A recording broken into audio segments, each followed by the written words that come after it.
Ladies and gentlemen, welcome to the Brisbane Convention and Exhibition Centre for the 1996 National Australia Bank Ethnic Business Awards. And here is your host for the evening, Mary Kostakidis.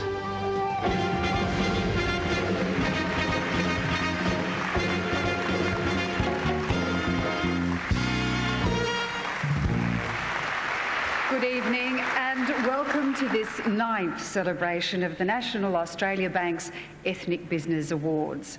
Since 1988, we've set aside one special night each year to honour some outstanding business achievements made by a very important group of Australians. The Ethnic Business Awards showcase the achievements of people who arrived in Australia with strong hands, rich traditions, and often very little else. Tonight you'll hear inspirational stories about people who've worked tirelessly to build a new success in a new land. These awards are about more than success in business. They celebrate the achievements of multicultural Australia. Tonight our awards come to you live from the Brisbane Convention and Exhibition Centre at South Bank. Our most distinguished audience includes the Honourable John Howard, the Prime Minister of Australia.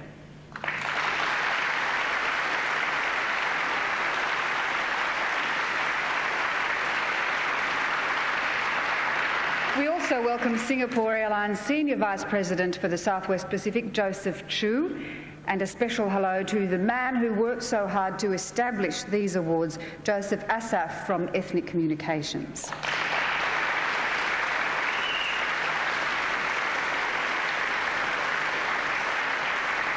And a special welcome to you, our viewers and listeners at home.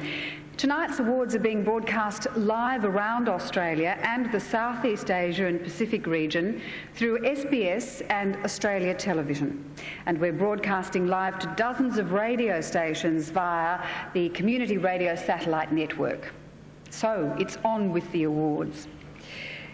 The Ethnic Business Awards are divided into two categories, manufacturing and non-manufacturing. Nominations are invited from any citizen, Australian citizen or permanent resident not born in Australia who owns and operates a business here.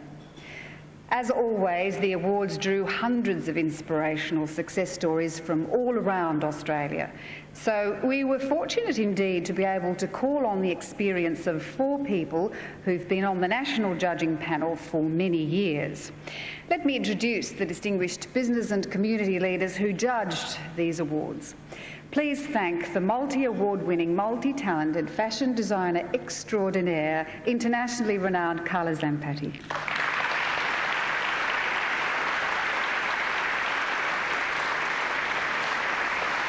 It's always a pleasure to introduce the Organising Secretary of the Chinatown Chamber of Commerce, King Fong.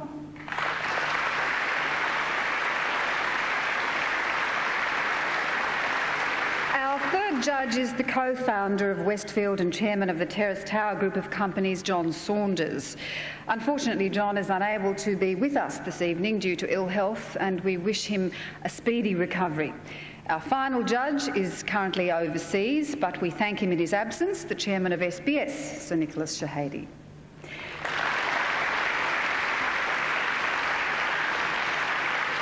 Now, it's my absolute pleasure to introduce to you the Managing Director and Chief Executive Officer of National Australia Bank, Don Argus.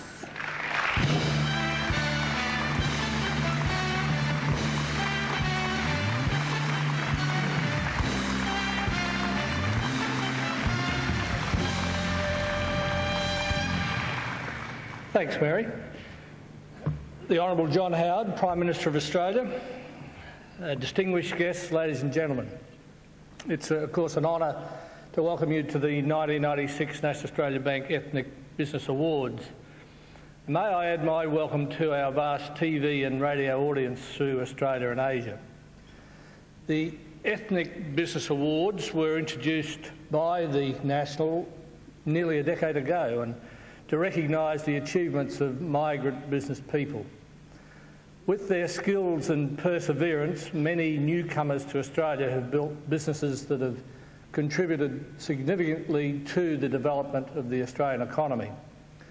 The awards also promote the fact that it is the collective effort of long-established and new businesses that ensures Australia maintains its high standard of living.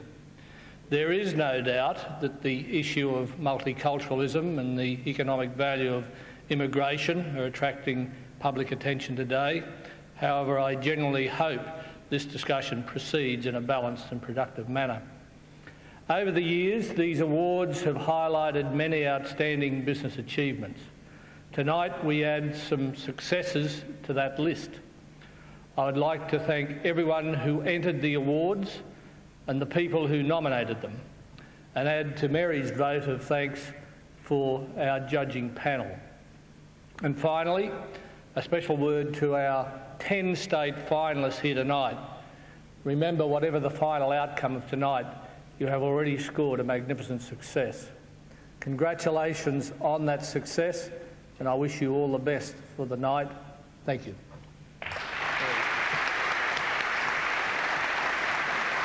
Thank you, Don Argus.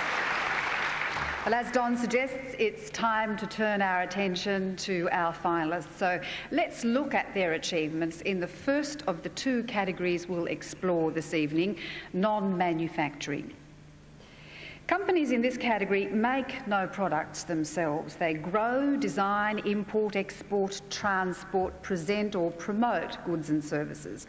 Tonight we'll travel around Australia and meet the 5 finalists in this category who qualified for this national final by winning their respective state awards. And we start in Western Australia with a remarkable story of courage in the face of adversity. 17 years ago, Tan Tran fled Vietnam as a refugee. He left penniless in the dead of night, drifting in a boat with his family between Vietnam and Australia. Upon arrival in Perth, Mrs. Tran began cooking pork buns in her kitchen and selling them to support her 8 children. With family assistance and with a lot of hard work, this activity has blossomed into a flourishing Asian specialty food enterprise called Trans-Asian Food Centre.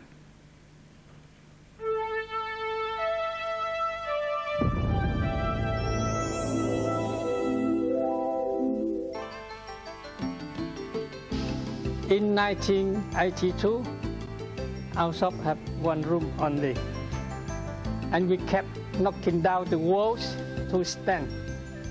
Now we have 3 big shops. They turn over more than $4 million. For the customer, we have provided friendly service, and we make good quality and variety products. We have built up my own import network from Taiwan, Thailand, Singapore, Hong Kong, China, and Vietnam too. Our business supply to the Asian daily shop and some restaurants from Darwin to Bunbury. We have 2 warehouses, and we employ 23 people. The success means all the family is now here in Perth. There are 38 people now with the grandchildren. Yes, all the hard work has paid off. I'm very happy and proud to call Australian home. Congratulations to Tan Tran and family and the Trans-Asian Food Centre.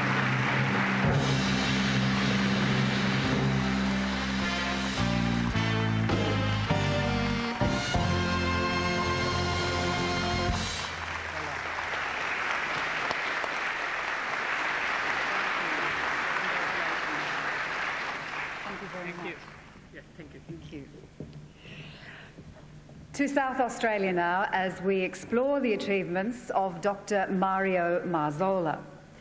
Mario was 9 years old when he arrived in Australia and already had aspirations to be a doctor. He worked hard to win a scholarship to study medicine at university, and then for 10 years ran a very large general family practice. But it was when Mario worked as a surgeon that he felt truly inspired. And when he discovered the relatively new field of hair replacement surgery, he knew this was the future. And it has proved to be a most rewarding enterprise.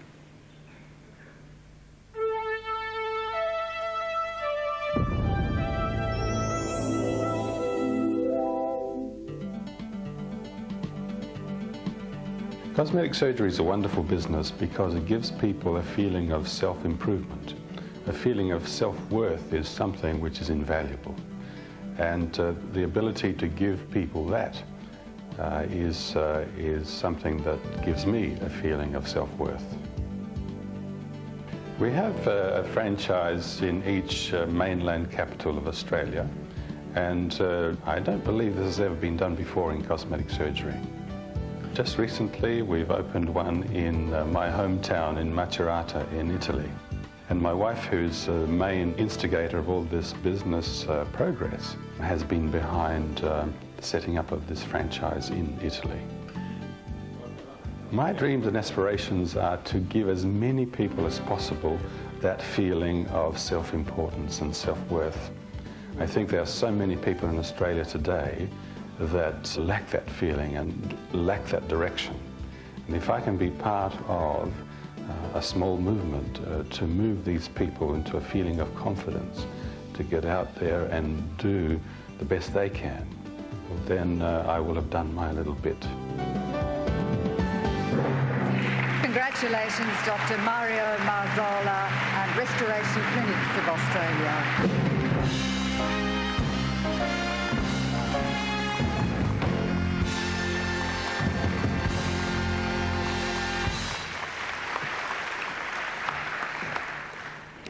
In terms of sheer scale, one can only wonder at the scope of this next achievement. After school and during school holidays, two young brothers, Reuben and Maury, worked with their parents in market stalls selling fabrics and textiles. Reuben Freed and Maury Frade went on to become engineers, but they both returned to the fabric business. 23 years later, they run a chain of 67 spotlight stores selling curtains, fabrics and Manchester across Australia and New Zealand, and they've just opened in Singapore. What's their secret and why spotlight?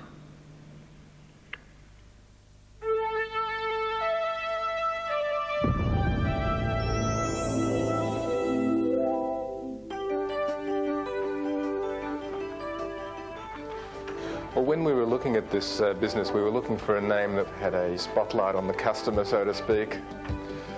Well, the surnames are spelled differently because arriving in Australia as young kids without any knowledge of English, we were really at the mercy of our teachers. So Reuben's teacher spelled his name the wrong way, and mine's the right way, of course.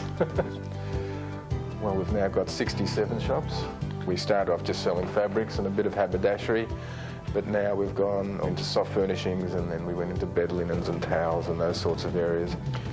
Well, we are the category killer, and that makes us different. Everybody's heard of Toys R Us, but of course Spotlight have been in Australia for a lot longer, focusing on one category of products.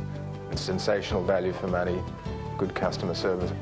When we open a brand new store, we make sure that we don't keep it a secret.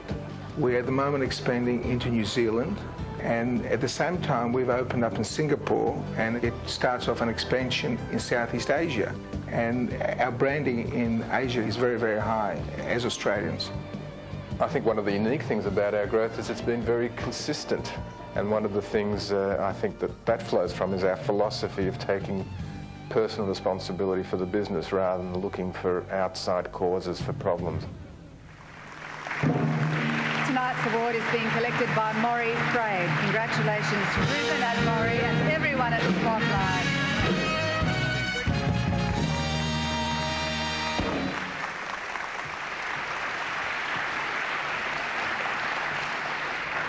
To New South Wales now, where our finalist Edge technology is ranked number 45 in the 1996 BRW Top 500 list.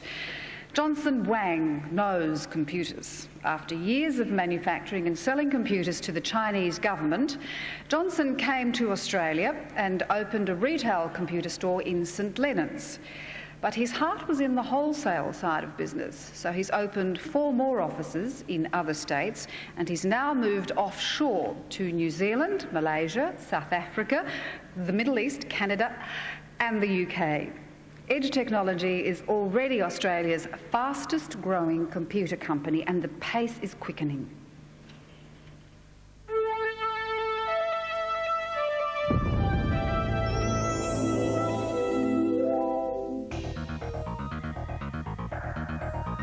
We have 3 businesses. One business is selling the PC.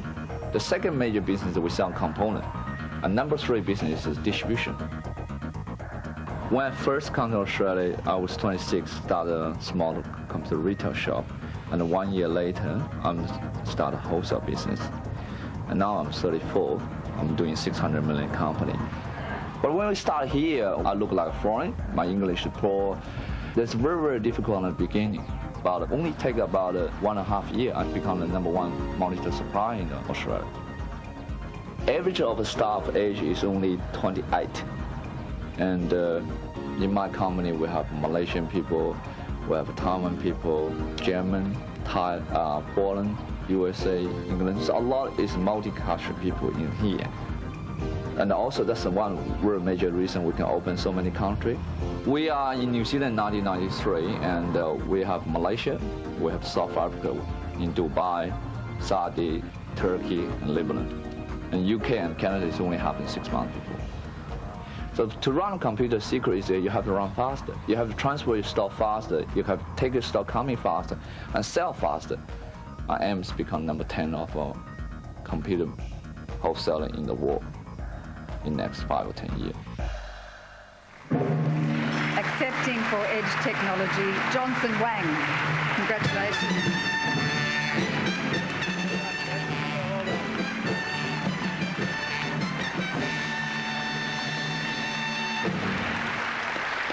And now let's go shopping.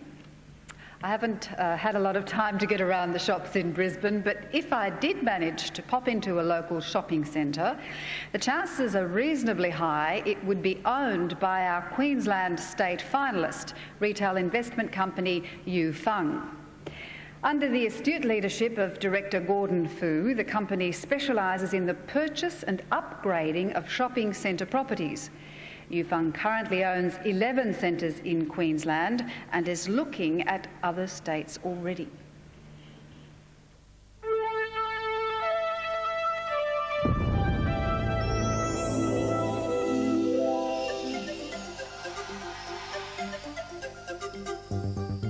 He's a person likes to take care of things himself. He's sort of person like hands-on, and he believes in attention to details in every single matter, like big business decision making, or to a daily shopping center management. Sometimes we walk along with Mr. Wu looking at centers. If you see the rubbish bin isn't being put in locations, he would do it himself. So far we had 11 shopping centers altogether. And I would say the total market value for these 11 shopping centers about 400 million Australian dollars. It's sort of collecting shopping centers in that sense. It took Westfield about, they have established themselves about 30 years also, and they have about 25 shopping centers throughout the country. And we now only here for 4 years, and we have 11 shopping centers. So certainly we're looking at expansions to interstate, such as Sydney, Melbourne, and really have confidence that one day we could also be as big as Westfield. Congratulations to Gordon Fu and the team at Yufeng.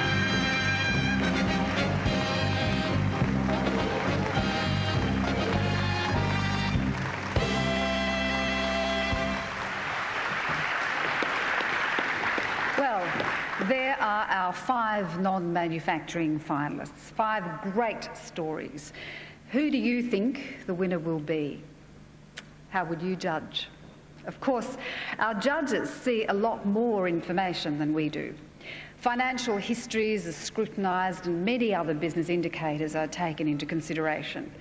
But with 5 contenders as strong as these, the judges must have had a tough time.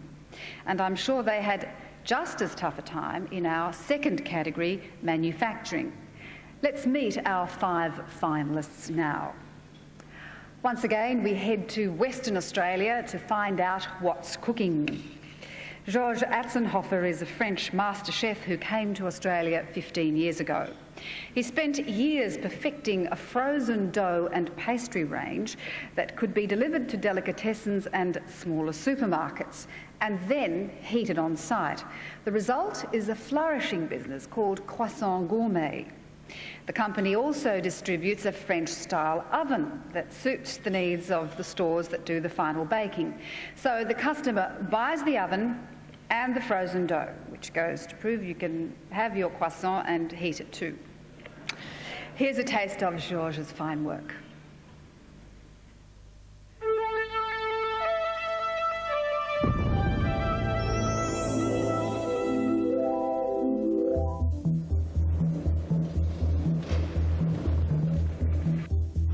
The uncooked frozen pastry is perfect because there's no wastage, it's fresh and delicious all the time in the day.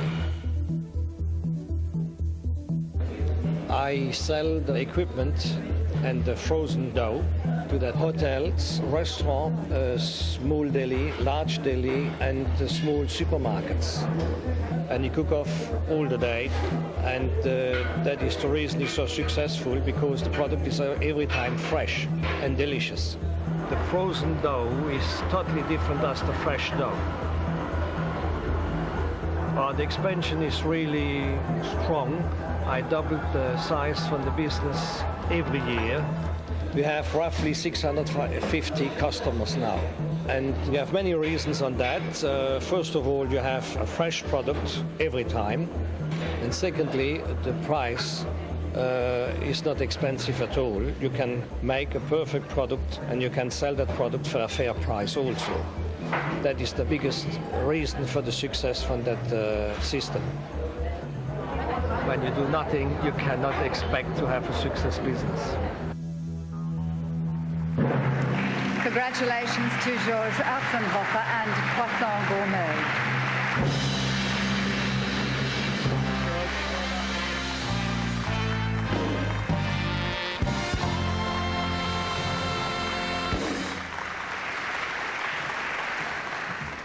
Time to sit back now, put our feet up and relax as we meet our next finalist, Panda Sofas. In 1984, Kevin Pudney began pulling apart lounge suites, learning how they were made and how to build them better.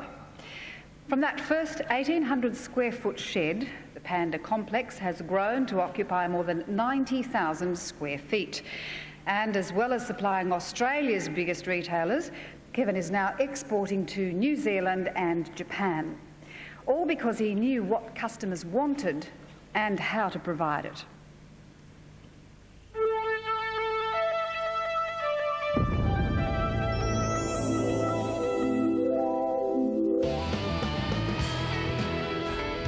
Primarily we make sofas and sofa beds. Most of our products go to New South Wales, Queensland, Victoria, and some of our products now are going to Japan, New Zealand. We started off in a small factory in 1984, and within that first 12 months we went from 2 people to about 18. Over the next couple of years we started buying up the rest of that particular street and building more factories. We then expanded into another factory which is about 9,000 square metres, and we now employ at least 95 people. Well, currently we're making about 23,000 sofas a year. We spend a lot of time in design.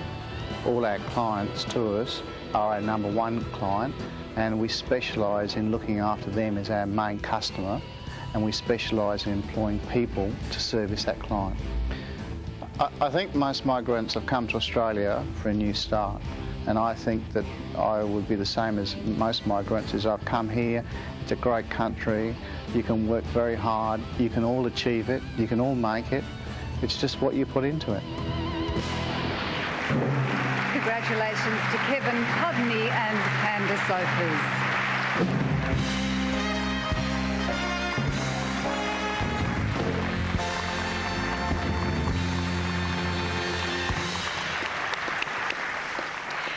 For Nicolas Belagianis, this has certainly been the lucky country. In fact, you might say he hit the jackpot. In the early 70s, Nicolas worked in Melbourne servicing amusement machines. Recognising that electronics would revolutionise the gaming industry, he began developing and building machines to meet this new market opportunity. From a workshop under the house, Olympic Video Gaming has grown to be the second largest domestic gaming machine manufacturer. So let's press the button and see if we have a winner.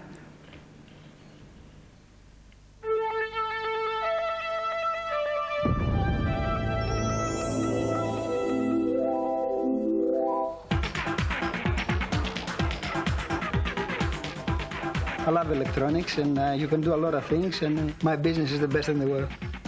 The first manufacturing was under the house. I employ one person at a time, and it was the beginning. I didn't know the electronics then, but what I knew how to prevent myself having an electric shock, that's all. I was a quick learner and determined. We used to sell one device a week, or sometimes two, and slowly we moved to more. And we employ 260 people. The turnover, last year we done $60 million. In Melbourne is the mine factory. It is the heart of the company. That's where we do the research and development. 1985 we got a license and we expand our business into Sydney, and we sell the first poker machines to the hotels. Very important for everybody not to dirty their fires. Their fires has to be clean. And how you can keep your fires clean is when you keep your promises.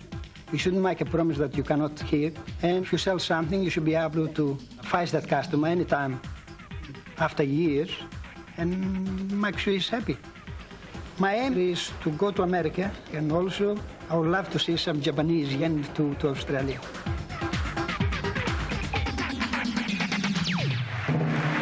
Congratulations, Nick Belagianis and Olympic Video Gaming.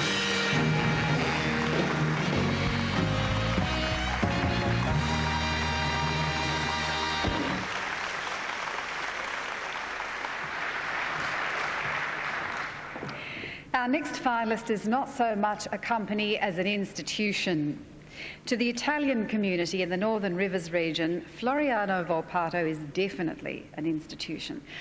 Over many years, he has had considerable business and community success. He built a travel agency network, helped local fruit and vegetable cooperatives ripen and sell their product, and was awarded the Order of Australia for a lifetime of community service. Here's Floriano talking about the world-class tannery he established at Casino.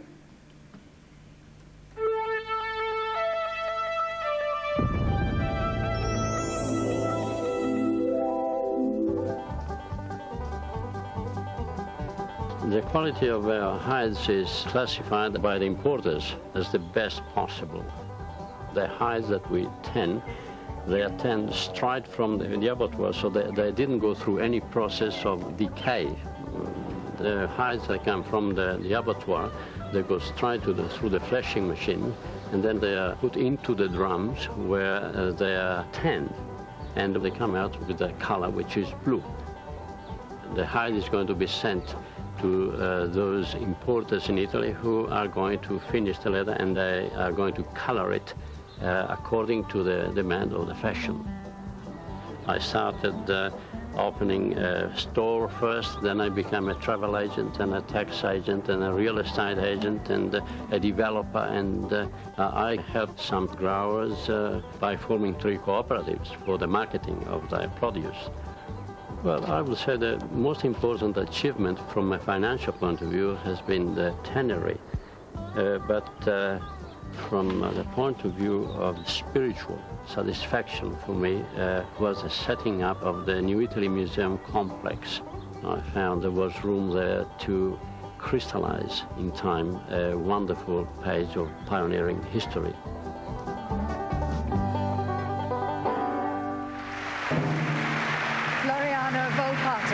Congratulations.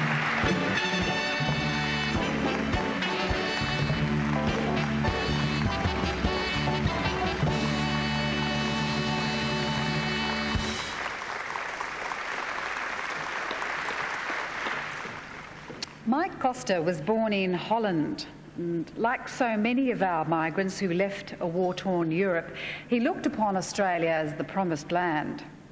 He worked as a welder for a local company, and because he knew that hard work can get you anywhere, he worked hard. Mike now runs Jaws Buckets and Attachments, a company that specialises in the design and fabrication of a wide range of custom-made, large-scale digging devices. The company is recognised as the biggest in this field in the country, a striking achievement considering Mike's list of assets on arrival.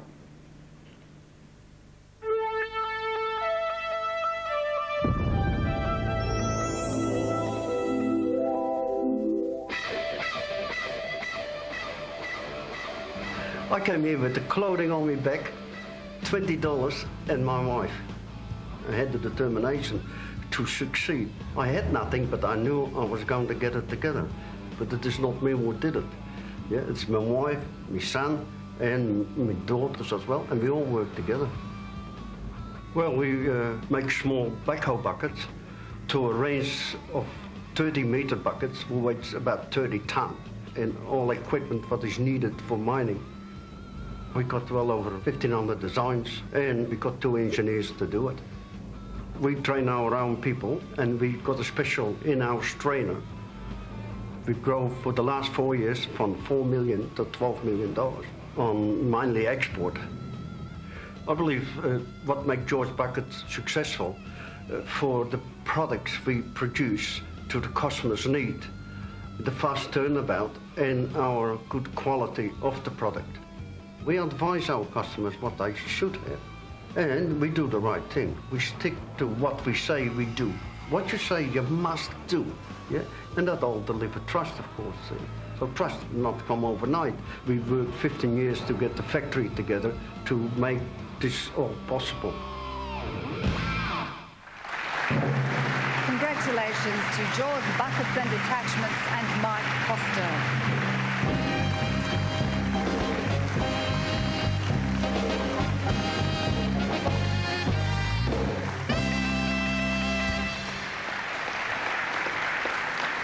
Ladies and gentlemen, please join me in congratulating all 10 state finalists on their superb achievements.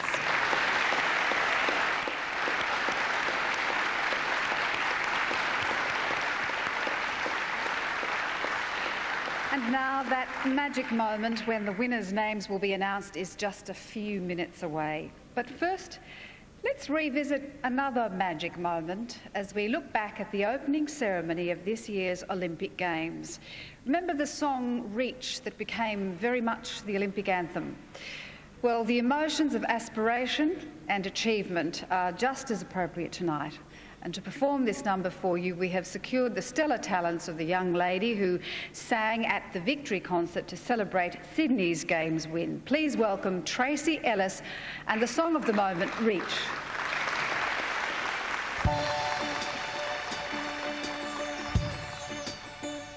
Some dreams live on in time forever.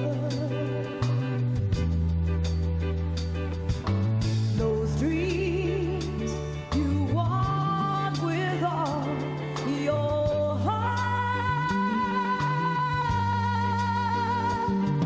and I'll do whatever it takes. Follow through with the promise I made.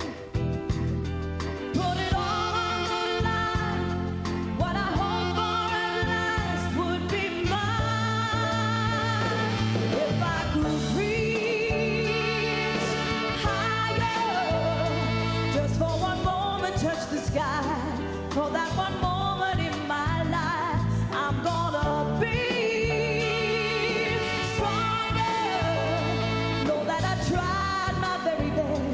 and put my spirit to the test. I'm gonna reach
Kirsty Ellis, ladies and gentlemen, with Ken Lang and the band. Ladies and gentlemen, you've been a delightful audience, but I can see that you're anxious to know who our National Prize winners will be. We do in fact have 3 winners to celebrate tonight, and to perform the honours, please welcome to the stage the Honourable John Howard, the Prime Minister of Australia.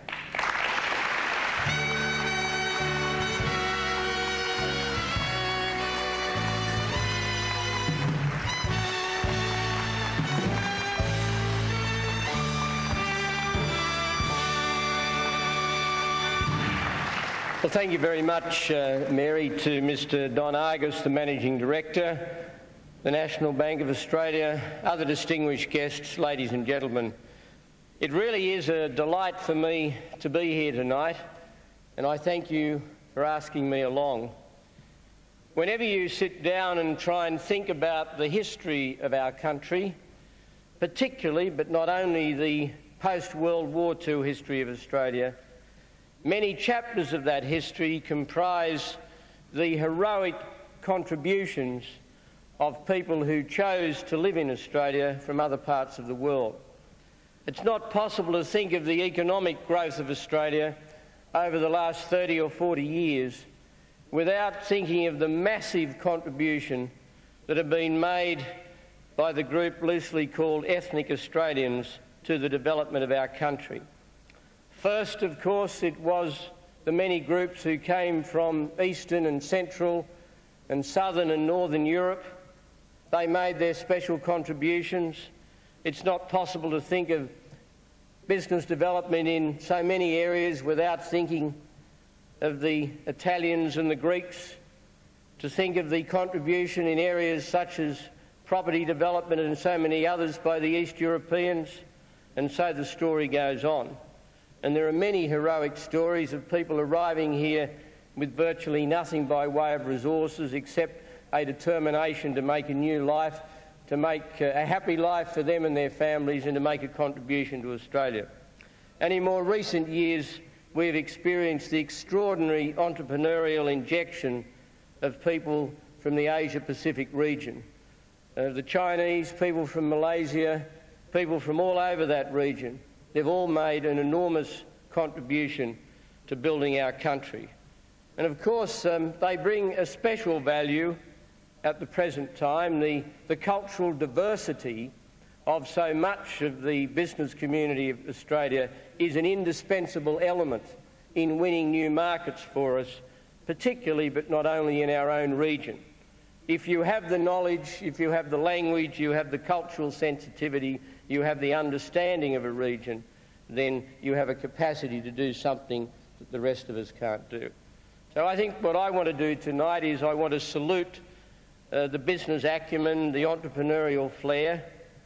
As many of you know, I'm quite a fanatic about the role of small business in Australia. And you can't think of small business in Australia without thinking of the contribution of ethnic Australians. And of course, it's not only in small business, but it's also in medium and large-sized businesses. So can I just say a very simple thank you on behalf of all of your fellow Australians for what you have done for us and what we together have done over such a long period of time. You are a rich, indispensable, invaluable part of the fabric of our country, and we are very grateful for your contribution. We salute your business achievements. I congratulate the National Bank on its continued sponsorship of these very, very important awards. They are a very appropriate and necessary honouring of the contribution of a group of people to the life and economic experience of our nation that is quite indispensable. Thank you.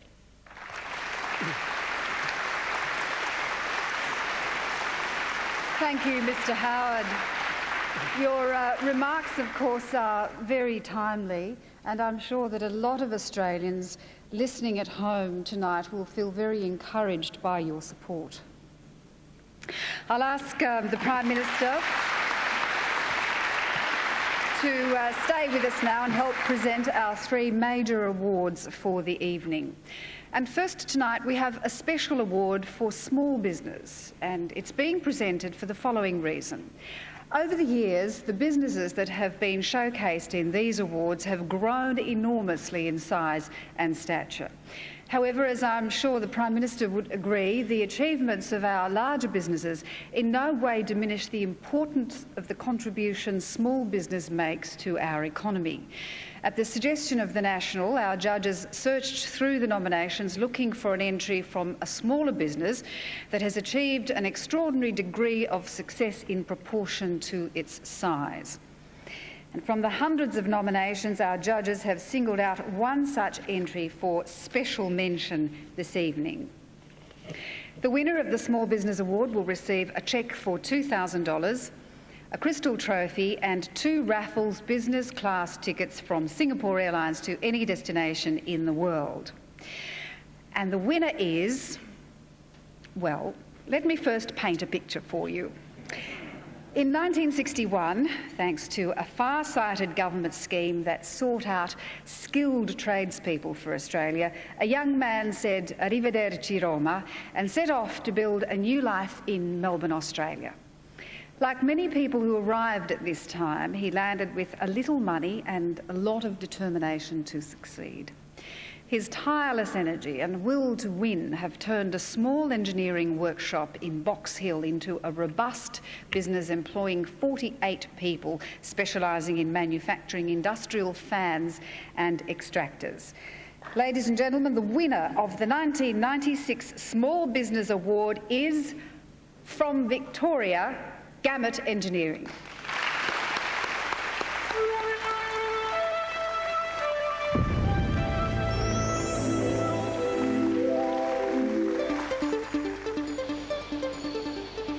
The growth of Gamut Engineering has required Vincent Paluzzo to relocate his manufacturing premises 4 times, and he fully expects to expand onto the block next door to his current factory.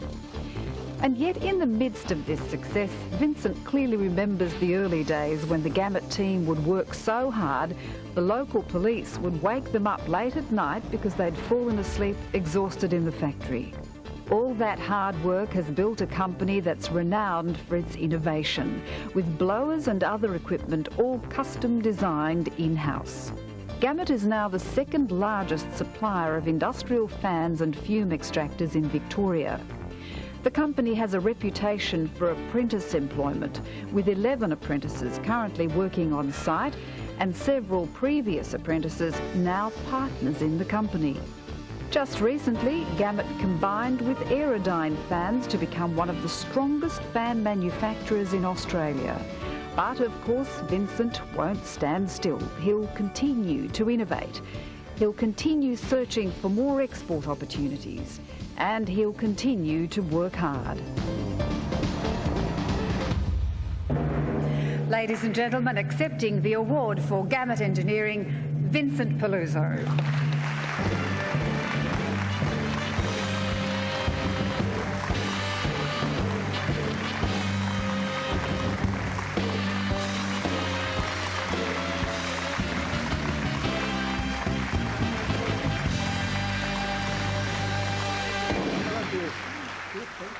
Congratulations. Thanks, Johnny. Can you take that? You want to say something? Yes. Come on, I'll hold it. Yeah, well, I can say something. I'm a better specialist, still a sheikh. When I was nominated for the award, I couldn't believe. I said to my wife, I've never been lucky in my life, but I would like to go to Brisbane. At least I get a free team anyway.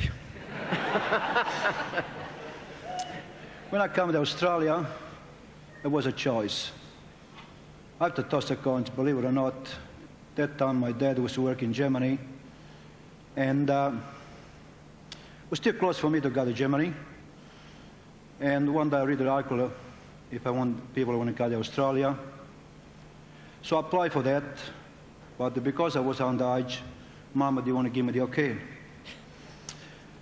Anyway, I tossed the coins, and so Australia came. When I came to Australia, it wasn't easy. So like the people around Australia known. But, as I said, I'm a strong man, always a believe for the future. And one day, through my friend helping me to get through in this country, I met I still reckon one of the best Prime Minister. Sorry, Johnny. It's Mr. Robert de Menzies. Oh, he's all right. He's all right. And to the friend, I met him one night. There was a charity dinner. And when I got presented to him, he wished me a good luck. And he said, welcome to this country. It's a new country. And it's good for young people like you. And I wish you good luck. And he said, stay away out of trouble. But that one didn't help me, believe me. I was in trouble more than anyone, I think, I can believe in this country. But when I started up with Gamut, I worked with the country for so many years.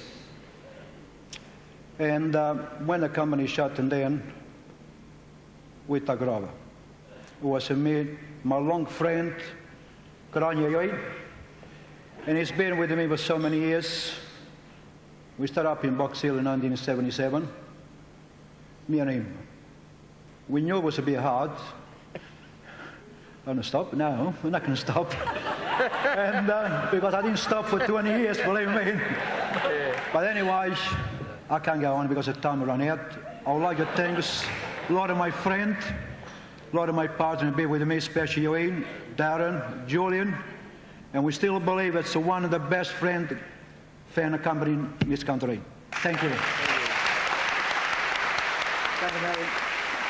You know, you're the best. Thank you. Well done, mate. Very good. Well done. Thank you. Well done, Vincent. Good on you.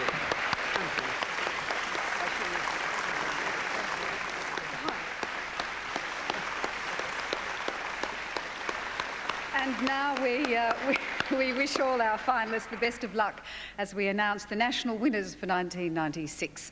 We start with our non-manufacturing category, and ladies and gentlemen, in just 60 seconds from now, one of our 5 finalists will be travelling to the stage to collect a magnificent crystal trophy, a cheque for $10,000 and 2 raffles business class tickets from Singapore Airlines to any destination in the world.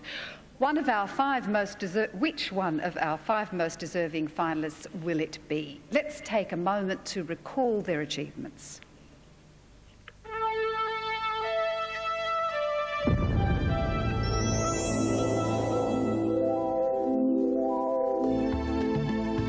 In Western Australia, we visited the Trans-Asian Food Centre, a major Asian gourmet food business under the supervision of Mr. Tan Tran. From South Australia, the success story of the Restoration Clinics of Australia. This internationally renowned clinic franchise is guided by the steady hand of Dr. Mario Marzola. In Victoria, Spotlight has grown from a stall in the Victoria Market to a chain of 67 stores under the expert guidance of Reuben Freed and Maury Freyd. In New South Wales, the fastest growing computer company in Australia, Edge Technology, has grown from 1 store to an international network, and we congratulate Johnson Wang. And finally, from Queensland comes the company that shops for shopping centres, Yu Fung Proprietary Limited. And the man with his finger on the shopping centre pulse is Mr. Gordon Fu.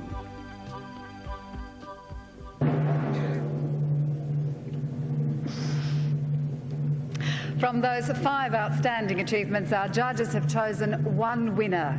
And the winner of the non-manufacturing category in the 1996 Ethnic Business Awards is Edge Technology.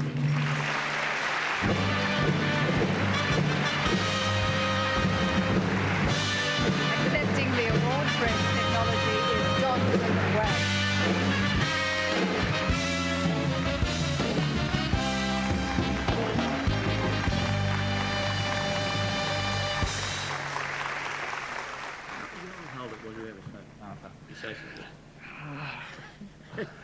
It will very surprise me. Thank you for NAB giving me this award, and thank you for my wife. Thank you for all of my staff and all the customers and all the suppliers have supported me last 8 years when I've been in Australia successful. And I think this award should be given to NAB because it recognizes of all the immigration contribution to Australia. And thank you very much. Thank you, everybody. Thank you. Good luck.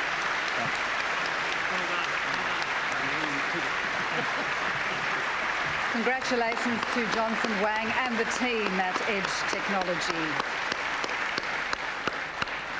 With one more award still to come, let's look again at the state finalists in the manufacturing category.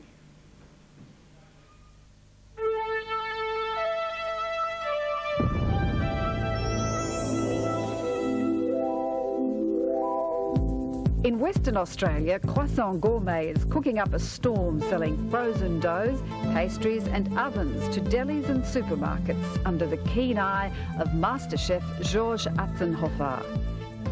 In South Australia, Panda sofas are sitting pretty and enjoying a very high rate of market growth thanks to the customer service focus and philosophies developed by Kevin Pudney. In Victoria, we hit the jackpot when we met the man who turned a business opportunity into a national success. Congratulations to the Olympic video gaming team, led by Nicholas Balagianis.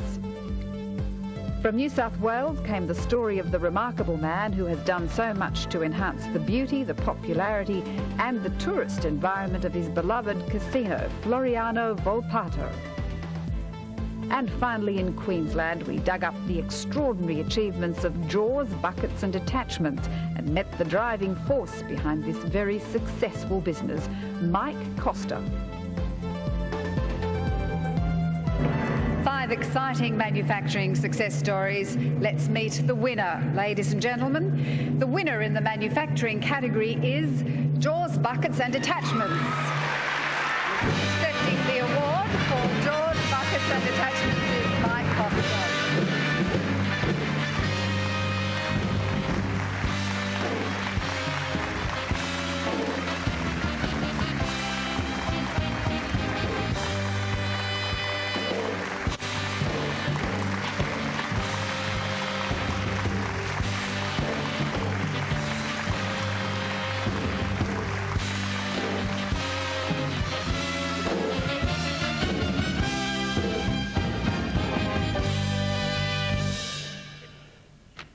Prime Minister, distinguished guests, ladies and gentlemen. First, I wish to thank members of the judging panel recognising myself and the company as winning for this year's award Manufacturing.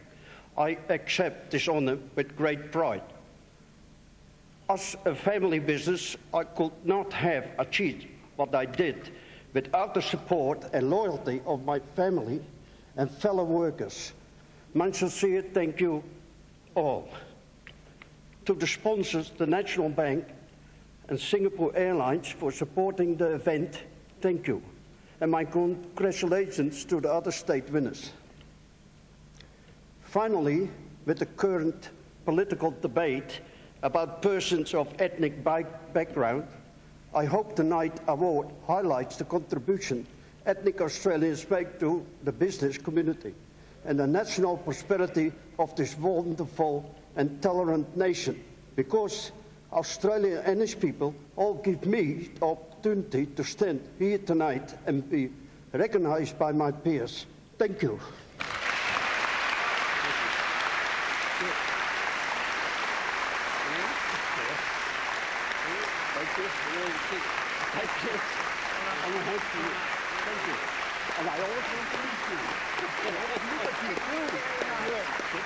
Congratulations.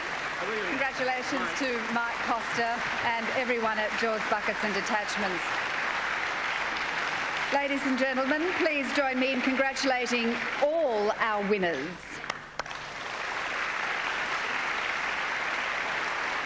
To our Small Business Award winner, Gamut Engineering, and to our National Prize winners, Edge Technology and Jaws, Buckets and Attachments. May your success and prosperity continue to grow as a symbol of what can be achieved in Australia. Thanks to all our finalists, our judges and Singapore Airlines, and thanks to the Prime Minister for his presence here this evening and for his encouragement to Australia's ethnic communities. And finally, a special thank you to National Australia Bank and to Don Argus for all his help and support this evening. Ladies and gentlemen, it is a fact that we come from many races and many cultures, but we are all of one country. And Australia's economic future is inextricably linked with the enterprising activity of people like our finalists here tonight, their families and their staff.